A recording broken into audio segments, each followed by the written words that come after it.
The police department in Austin, Texas, has created a unique counseling program that provides immediate on-scene care whenever an incident of domestic violence is reported.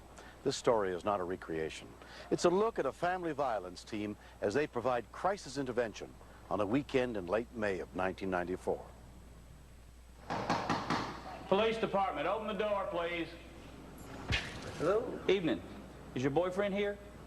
Who's been beating you up? What's his name? And there's no reason in the world you should have to put up with this sort of abuse. Victims are very much in denial of what's going on in the situation, and they don't want to look at what's really happening. Somebody called in and said that he was beating you up. We get here and it's pretty obvious that somebody has beat you up.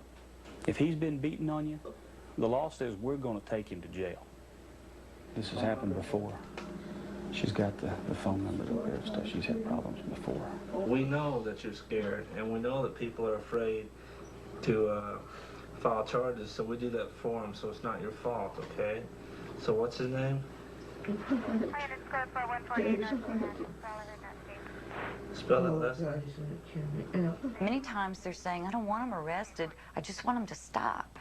And it's very simplistic thinking because it's not going to happen. If they continue in this pattern, if they don't get some help, they could end up dead. Melinda went back to her apartment the next day and refused any further help. When we continue. The windshield in the van was completely shattered. She seemed to be extremely frightened that something was going to happen to them back at the house.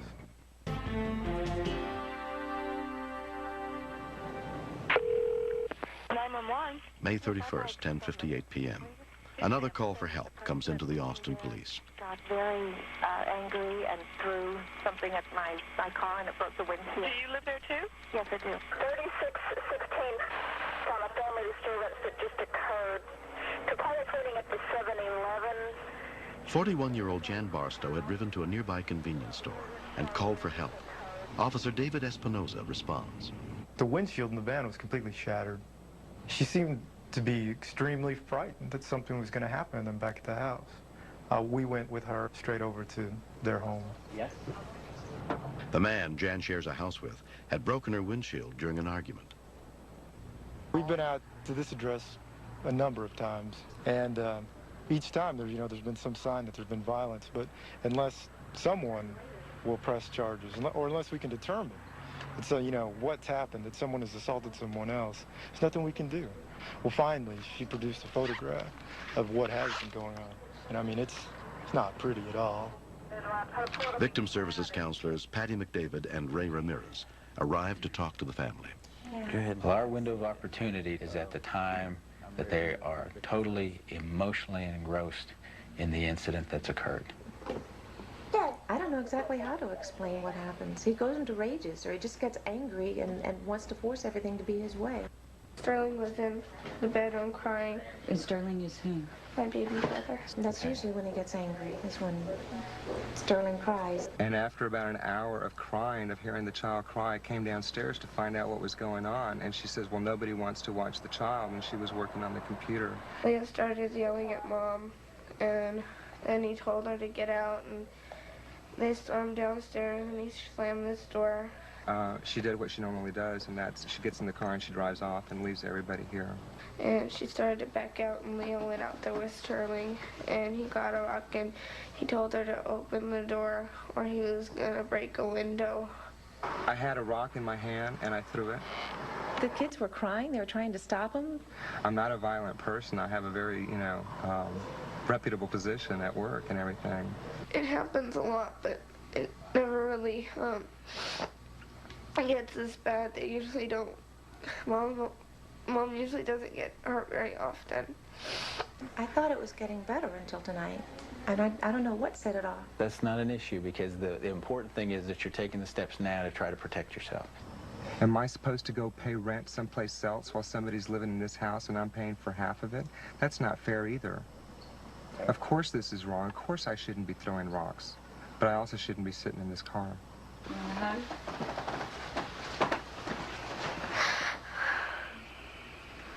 You're afraid of what? I'm afraid he'll come back and hurt one of us because he'll be mad. What makes you think that? Because he's left before. Mm-hmm. And he always comes back and then they fight some more. When he comes back? Everybody was a victim in that household. And when I say that, I mean not just once, over and over and over and over. We want to go ahead and talk a little bit about how you're feeling and what you would like to have happen. You know, what you would like to see your mom do at this point, as well as what she's prepared to do to help keep you guys safe. I'm glad something finally did happen, you know, because this has happened before. He gets very violent sometimes for the littlest things. Throwing things, throwing me against the car, or throwing me on the ground, or grabbing me by the head, or choking. One other time that he got all mad at my mom, and they went outside and he threw her on the ground and he started hitting her and beating her up. I kept waiting for the black eyes and broken bones, but this is going to lead to something. I mean, this is going to lead to just straight death without that in between if it doesn't stop. Jan. The next morning, Ray follows up with a phone call to Jan. Just being able to get a hold of them is refreshing, because a lot of times the next day you can't find them. Sometimes they're at the jail bailing the person out. I would like for you to come down here because Leo could be released within an hour. Hi, how are you today? Jan's father, Bob Barstow, accompanies her and her 13-year-old daughter, Jana. Do you want to try to get into safe shelter? Do you want to go ahead and do protective order? I don't necessarily want to keep Leo away from his son or us. He's fine with us most of the time. She was bailing out already.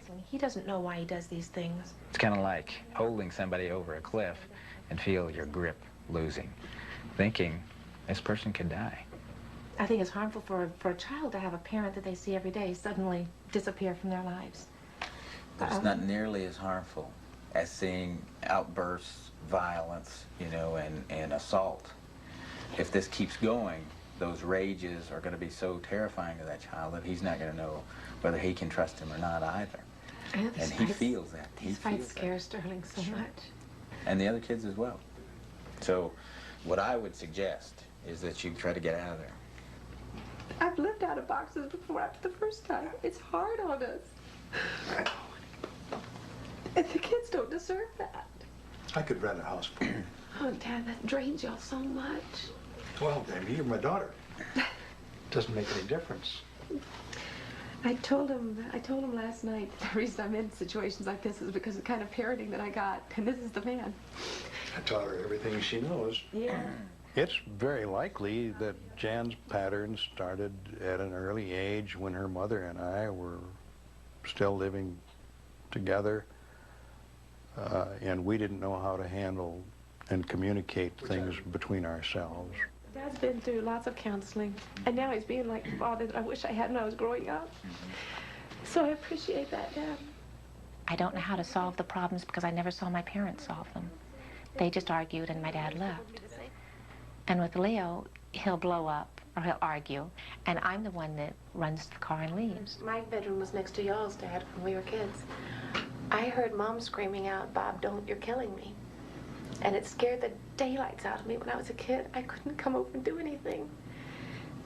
And that's when I got a piece of paper and I wrote on it, "I hate you, I hate you, I hate you." And it was about you because I'd never felt it before. So now I'm giving it to the kids. But I can't let that happen because they'll find relationships to resolve this problem they're going through. You see a generational domino effect that seems endless. Right at that moment was an opportunity to go ahead and interrupt that cycle of violence. He's going to be out of jail. He could be getting out of jail right now. So the best time to do it is right now.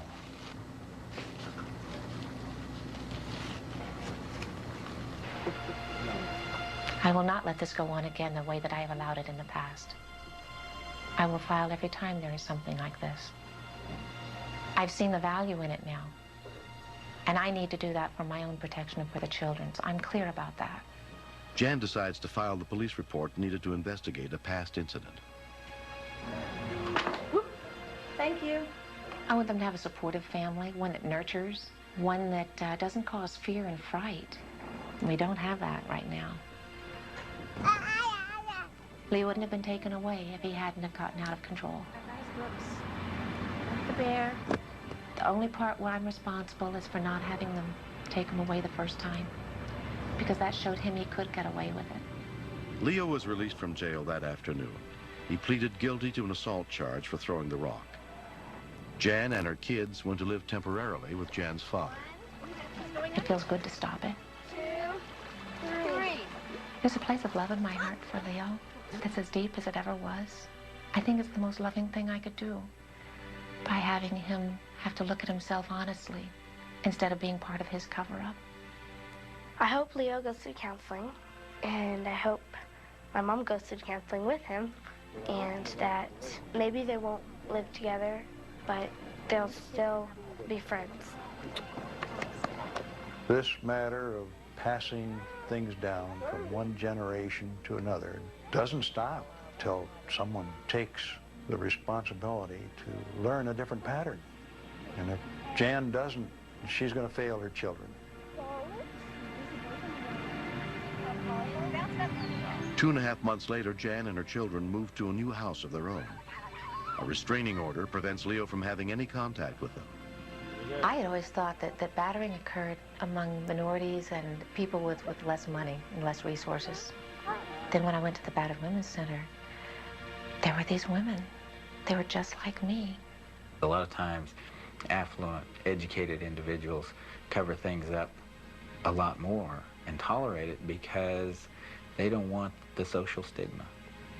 Hey, it has to be a solid one. Victim services, I'm so glad they're there. If I had known that they'd be as helpful as they are, I think I'd have stepped in earlier. Helping people who are being abused is the kind of cause that everyone should take up. Because if we can ensure that everyone's safe, it makes it a much better world to live in, doesn't it?